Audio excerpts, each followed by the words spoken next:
ஆனா தன்னோட சேலை தலைப்படுத்து தன் பிள்ளையோட முகத்தை தொடச்சு விடுறா பாரு, அவதான்டா தாய். தன் பிள்ளைய பார்த்து தூங்குனியான்னு கேட்கறவன் அப்ப. ஆனா உனக்கு தூக்கம் வரலையான்னு தாலாட்டு பாடி தூங்க வைக்கிறவதான்டா தாய்.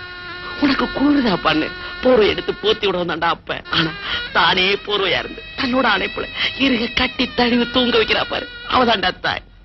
தான் புள்ள வாந்தி எடுத்தா தாங்கி பிடிக்கிறவன் தான்டா தகப்ப.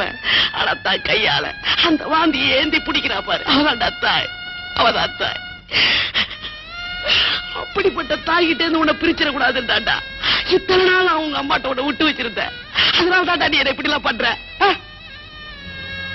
அந்த பிஞ்சு வயசுல எங்கிட்ட இருந்து உன்னை உங்க அம்மா பிரிச்சு அழைச்சிட்டு போனப்ப தாமரைய தண்டை விட்டு கிள்ளி எடுத்த உடனே அந்த தண்டு தண்ணியில தள்ளாடுற மாதிரி அல்லாடுற மாதிரி எப்படிலாம் நான் கண்ணீர்ல அல்லாடி இருப்பேன்டா. உன்னையும் உங்க அம்மாவையும் பிரிஞ்சு எத்தனை வருஷம் நான் தன்னன் தனிமரமா